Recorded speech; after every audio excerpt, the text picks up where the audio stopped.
নমস্কার, Rishibani institute of Vedic অ্যাস্ট্রোলজিতে আপনাদেরকে স্বাগত জানাই। আজকে একটা বিশেষ দিন, আবার আমরা তপনদাকে আমাদের মধ্যে পেয়েছি।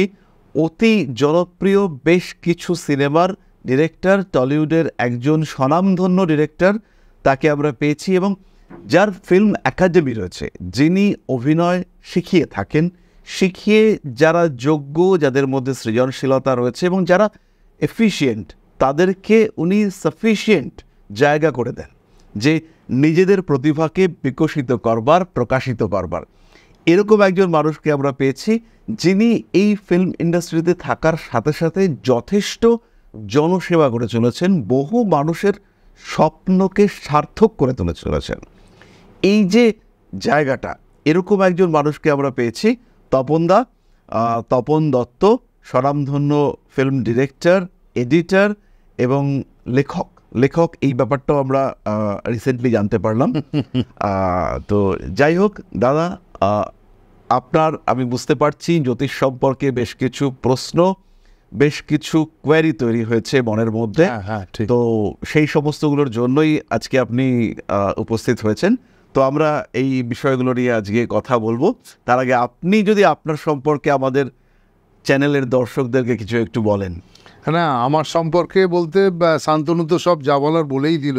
তো আমি ছবি তো বানাই এবং তার সাথে যারা অভিনয় শিখতে চায় অনলাইনে অফলাইনে সবসময়ই আমি শেখাই এবং তাদেরকে যোগ্যদের সুযোগ দিই, অযোগ্যদের যোগ্য তৈরি করে তুলি, এটাও করি। আর যারা প্লেব্যাক করতে চান, বাড়িতে বসে আছেন, সুযোগ পান না, তাদেরকেও সুযোগ দিই প্লেব্যাক করার। তো ছোটো বড়ো বহু আর্টিস্টের সাথে গান করার সুযোগ করে দিই। তো যাই হোক, সেটা তো একটা পার্ট। আর একটা পার্ট হচ্ছে যে শান্তনুর এই যে জ্যোতিষশাস্ত্র, এই ব্যাপারটা আমার নিজের সত্যি খুব ভালো লাগে এবং আমাকে কোথায় যেন একটা মনে হয় যে একটা ভালো কিছু ছোটোবেলা থেকেই, এটা আজকের নয়, জ্যোতিষ ব্যাপারটা। কারণ একটা জিনিস বুঝে গেছি যে ভাগ্য মানুষকে যেখানে নিয়ে যাবে সেইখানে যেতে হবে। আর এই ভাগ্যের ডাক্তার যদি কেউ থাকে তো শান্তনু শাস্ত্রী, আমাদের শান্তনু। মোটামুটি এমন সুন্দর করে মানুষকে সমস্যার সমাধান করে দেয়, যেটা মানে মানুষ সত্যিই উপকৃত হয়। এটা আমি নিজেও দেখেছি। এসে ওর কাছে প্রচুর মানুষ আসে, প্রচুর মানুষ ভালো বিচার পায়, সুবিচার পায় বলেই আসে। তো যাই হোক, এবার ঘটনা হচ্ছে যে সেই কারণে এসছি, ঠিক কথা। কিন্তু আমার একটা প্রশ্ন শান্তনুর কাছে থেকে যায় যে এই যে মানুষ এত বিশ্বাস করে জ্যোতিষশাস্ত্রকে, কেন করে? কিভাবে তোমরা সেই ব্যাপারটাকে মানুষের মধ্যে সেই বিশ্বাসটাকে দেখাতে পারো, বা মানুষ বিশ্বাসটা পায় বা সুযোগ সুবিধাগুলো পায় ভালো, সেটা কিভাবে হয় আমাকে একটু বলো তাহলে। জ্যোতিষ এটা হচ্ছে ভারতবর্ষের তথা পৃথিবীর প্রাচীনতম একটা বিদ্যা।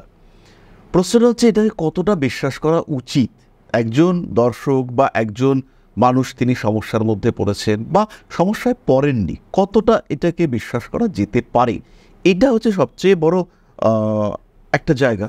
যে এখন আমরা টিভিতে, ইউটিউবে বা বিভিন্ন জায়গায় দেখছি যে সমস্ত সমস্যার সমাধানের একটাই নাম, যে XYZ শাস্ত্রী, XYZ আচার্য, নাম চেঞ্জ করে একটা কিছু। তো এই যে ব্যাপারটা, এটার অথেন্টিসিটি কতটা, এটা আমাদের আগে বুঝতে হবে, বা আমরা কতটা মানুষকে দিতে পারি। তো এই ক্ষেত্রে বহু জায়গাতে আমরা শুনতে পাই যে এটা একটা সায়েন্স, এটা একটা বিজ্ঞান। তো জ্যোতিষের মধ্যে এই ব্যাপারটাকে ক্লিয়ার হতে হবে। প্রত্যেক যারা জ্যোতিষের কাছে আসছেন তাদেরকে এটা ক্লিয়ার হতে হবে যে এটা কি আদৌ বিজ্ঞান। তো জ্যোতিষের দুটো পার্ট আছে। একটা হচ্ছে ম্যাথামেটিক্যাল পার্ট, যেখানে গ্রহ, নক্ষত্র, এদের অবস্থান নিয়ে ডিসকাস করা হয়, কোথায় কোন নক্ষত্রের অবস্থান রয়েছে, তাদের গতি।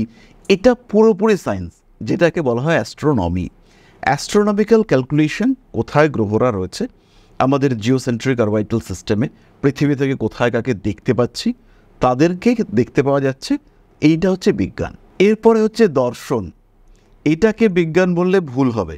মঙ্গল গ্রহ কোটি কোটি কোটি কোটি কিলোমিটার দূরে রয়েছে, তার প্রভাবে একজন মানুষের মধ্যে তেজ তৈরি হচ্ছে। আচ্ছা, কিছু কিছু জিনিস আমরা দেখতে পাই, যেমন চন্দ্রের আকর্ষণ বা সূর্যের আকর্ষণে জোয়ার ভাটা এগুলো হচ্ছে। একটা জিনিস লক্ষ্য করবেন আপনি, বহু মানুষের ক্ষেত্রে, বিশেষত যাদের একটু বয়স কম, তাদের হচ্ছে পূর্ণিমা অমাবস্যার দিন পায়ের ব্যথাটা বাড়ে। এটা আমিও দেখেছি। এটা দেখবেন, এটা হচ্ছে বিশেষ করে বাড়ির বয়স্ক লোকের যাদের একটু বাতের টেন্ডেন্সি আছে, জিজ্ঞেস করে যে ব্যথাটা বেড়েছে, আজকে কি অমাবস্যা, দেখা এটা আমার মাও বলে দেয় অমাবস্যা আছে কিনা। তো এই ক্ষেত্রে একটা কিছু তিথিগত প্রভাব রয়েছে, অবশ্যই রয়েছে।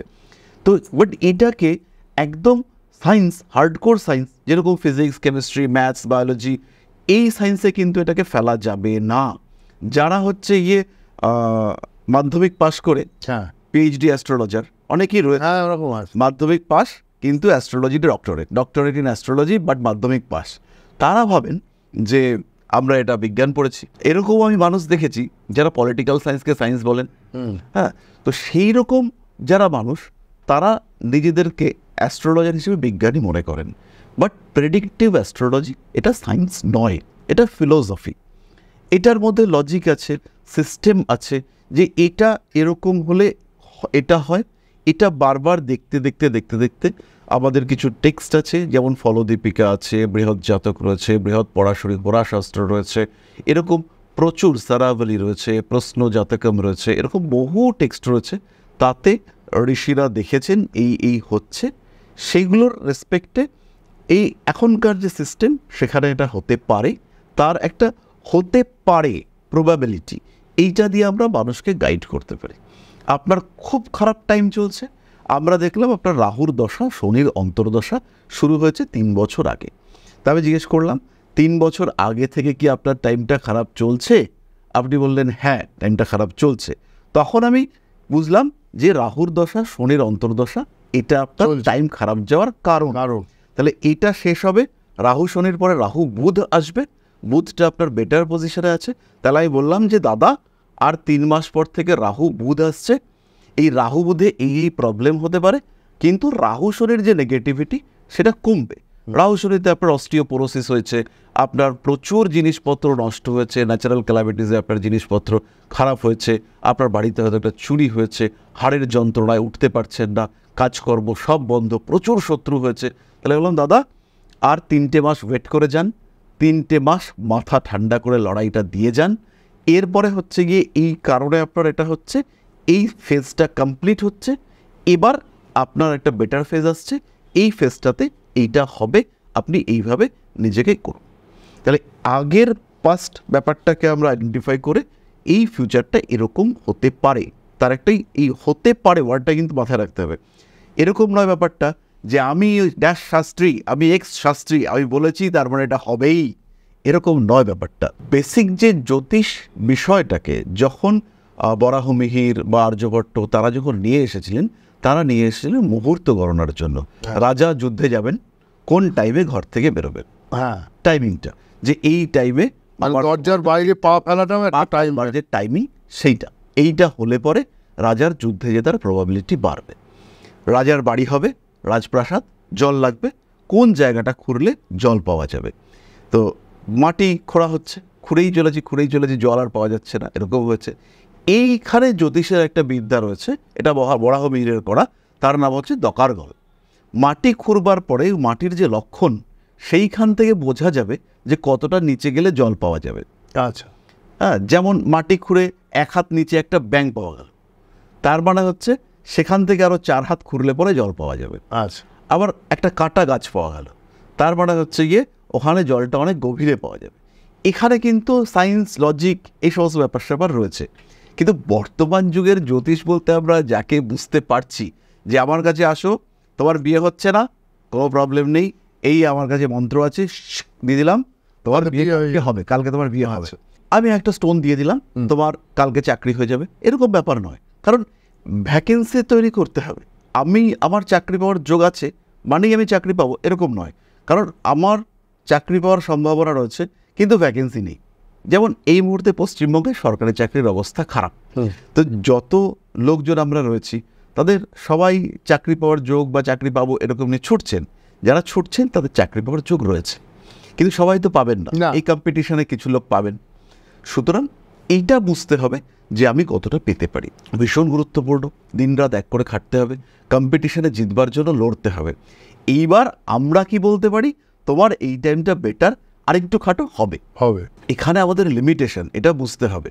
আর মানুষ যদি মনে করে যে ম্যাজিক হবে, অ্যাস্ট্রোলজি ম্যাজিক না, কারণ অ্যাস্ট্রোলজির পরে শব্দটা হচ্ছে অ্যাস্ট্রোলজি, অ্যাস্ট্রোম্যাজি নয়। তো যেটা আমি জানতে চাই আরেকটা ব্যাপার, যেটা হচ্ছে এই যে শনি 7.5 ব্যাপারটা, তো এইটা তোমার এই যে ধরো এখানে কুম্ভ রাশির জন্য তুমি তো সবসময় বলে থাকো, তো কুম্ভ রাশির যারা দর্শক আছেন, বা ইনফ্যাক্ট আমি নিজেও কুম্ভ রাশির একজন জাতক, তো এই শনি 7.5 শেষ ফেজ চলছে বলছে, তো এই ব্যাপারটা কি একটু জানতে পারলে ভালো হতো এবং দর্শকরাও খুশি হতো আর কি। তাহলে প্রথমে একটু বলি 7.5 ব্যাপারটা কি।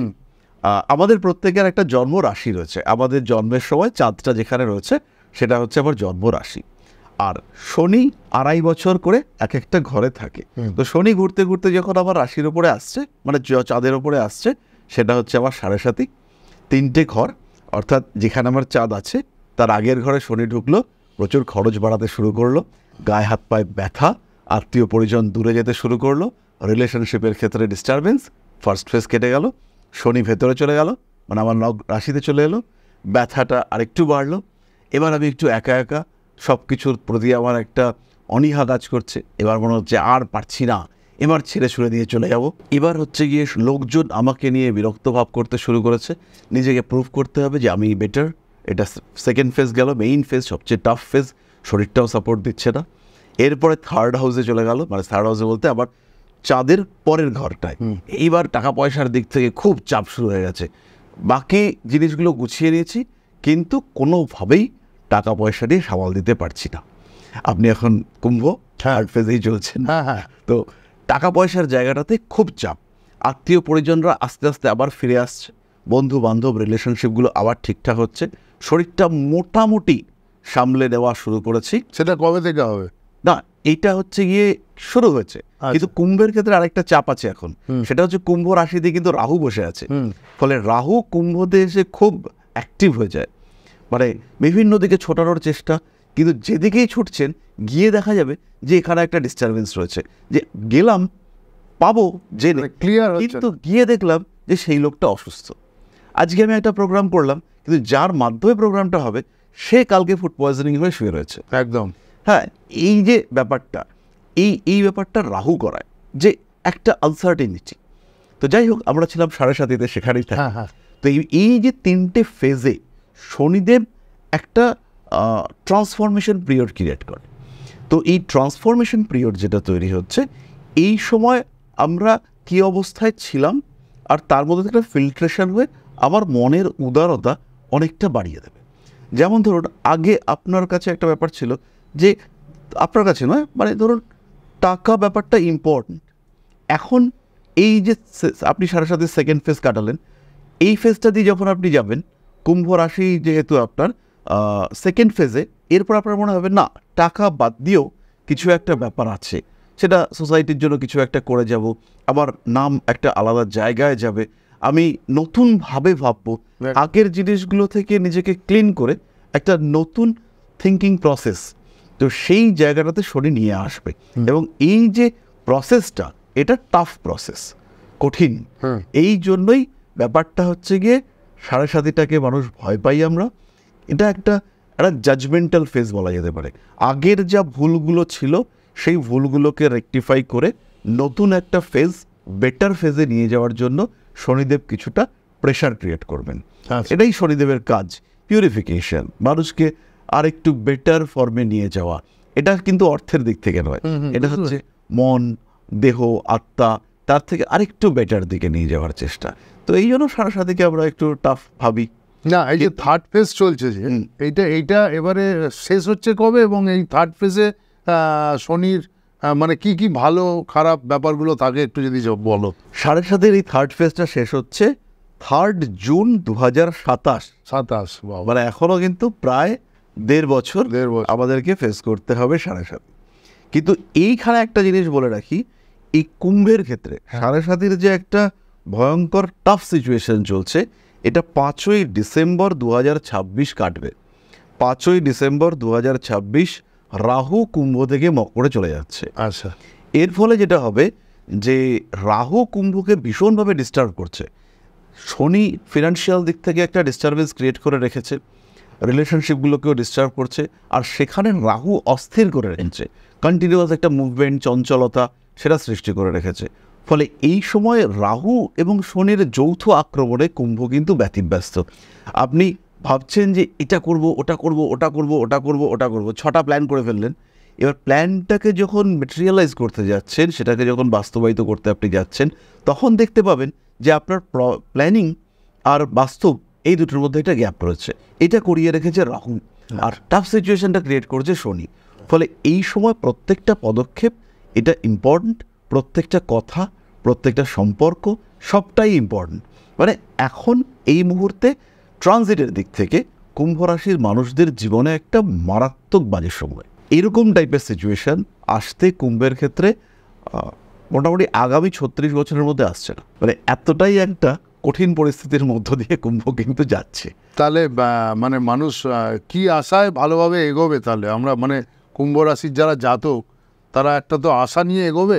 এইখানে প্লাস পয়েন্ট যেটা, আগামী 18ই অক্টোবর 18ই অক্টোবর কুম্ভের দ্বিতীয় পতি একাদশপতি বৃহস্পতি তিনি তুঙ্গ হচ্ছেন। আচ্ছা, এবং বৃহস্পতি 6th হাউসে যাচ্ছে। আমাদের তো লাভ হওয়ার যেমন কতগুলো ঘর আছে, ঠিক তেমনভাবে ক্ষতি হওয়ার কতগুলো ঘর। এই ক্ষতি হওয়ার জায়গাগুলোকে বৃহস্পতি প্রোটেক্ট করবেন। এই যে 18ই অক্টোবর বৃহস্পতি কর্কটে ঢুকছেন, তুঙ্গ হচ্ছেন। এই যে বৃহস্পতি কর্কটে ঢুকছেন, এর ফলে কুম্ভের নেগেটিভিটিগুলো ব্লক হয়ে যাবে। প্রচুর খরচা হয়ে যাচ্ছিল, সামাল দেওয়া যাচ্ছিল না, সেটা ব্লক হলো। আচ্ছা, এবার টাকাটা দেখা যাচ্ছে, রাখা যাচ্ছে। শনির ওপরে বৃহস্পতির দৃষ্টি পড়বে, ফলে 7.5-এর নেগেটিভিটি প্রচুর কন্ট্রোল হয়ে যাবে। বাহ, তো এই তো আনন্দ পেলাম তোমার এই কথা। রাহু যেমন ডিস্টার্ব করছে এতদিন, এখন আমরা রয়েছি আজকে অক্টোবরের 3 তারিখ, এখন আমরা কিন্তু খুব টাফ সিচুয়েশনে রয়েছি। বৃহস্পতি যেই কর্কটে ঢুকবে, শনির উপরে বৃহস্পতির দৃষ্টি, তখন একটা গুরু শনি যোগ তৈরি হবে। বাহ, এবং বৃহস্পতি তুঙ্গ হচ্ছে, সবচেয়ে স্ট্রং। তো ফলে বৃহস্পতি প্রবলেমগুলোকে ট্যাকল করবে। তো আমি আপনাকে আগেও একদিন বলেছি যে 18ই অক্টোবরের পর থেকে সিচুয়েশন অনেকটা হাতে চলে আসবে।